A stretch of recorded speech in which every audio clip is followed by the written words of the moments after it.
So you're going to Barcelona and you think you might be hungry? Check out my top food choices coming up.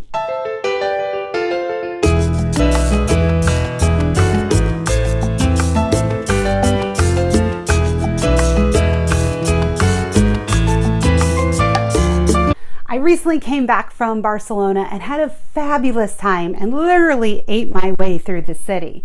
So I'm going to share with you today my top food places that I enjoyed the most.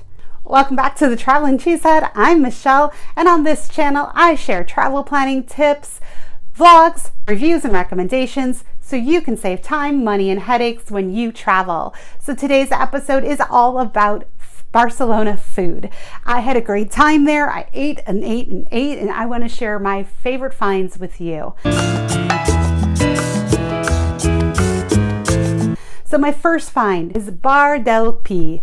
Bar del Pi is located in Barri Gòtic, and this is where I tried my very first patatas bravas. They were amazing, super good. They also have really good vermouth there. And it was a great stop in the middle of the afternoon. We really didn't want lunch, but we wanted something to sample. And these were a hit. Okay, if you're headed out to the Barceloneta neighborhood, you must try to find this little place. It's very close to the Barceloneta market. It is called La Cava Fumara. Now there is not really a sign above it other than a tiny little square that has its name on it.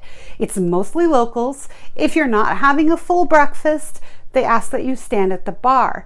If you are having more of a hearty breakfast, then by all means they will seat you. It is owned by a family, the mom, the dad, the son. Everybody works right there. It's such a great atmosphere, and I recommend getting their bombas, their vermouth, and their tostadas. Excellent.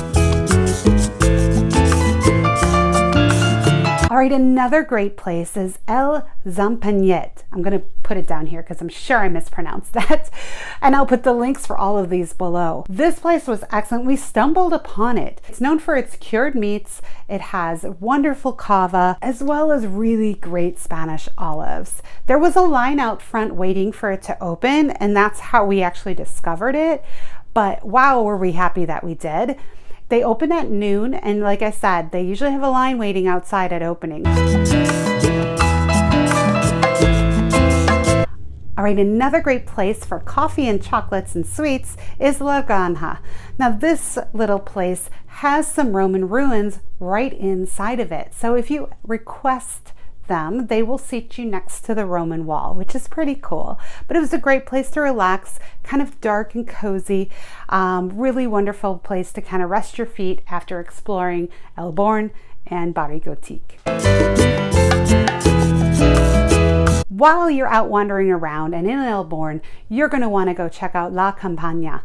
This place has wonderful ice cream as well as their traditional nougats. These are kind of like a chewy sweet is the best way I can describe it, and it's kind of like a bar. We brought one home, really enjoyed it, but they are a delicacy of Barcelona. So a great place to try it. It's two sisters that own it. They purchased it from a family a few years back, and now they run it as a family business. So I'll put the link in the description below so you can find them. If you're looking for a German bakery, you wouldn't think that you'd look there in Barcelona. But in the El Born neighborhood, there is a German bakery called Hofman. Now, this place will almost always have a line outside because they make the most incredible marzipan stuffed croissants. We went back several times for these croissants. I won't say how often we went back, but we went back several times because they were so delicious, and they come warm out of the oven with the sugar glaze, and then you rip it open and out comes the marzipan. It was, my mouth is watering just talking about it. Now, if you want a variety of things, go to La Bocaria, right off of Las Ramblas. It is very touristy, but there is a huge variety, and it's one of the major markets in Barcelona, so it's a great place to go and explore. They're very tourist friendly because that's who they mostly cater to, so you don't have to worry about being able to speak Spanish. They very fluently speak English there, and there's a ton of other people who also speak English there.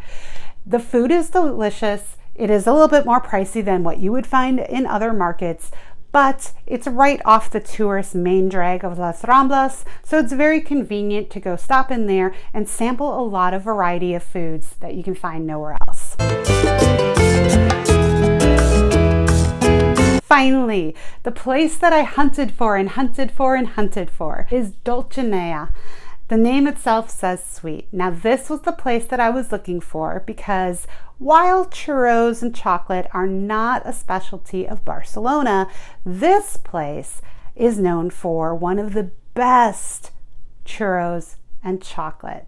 But they have an added touch because it's in Barcelona, they're a little different.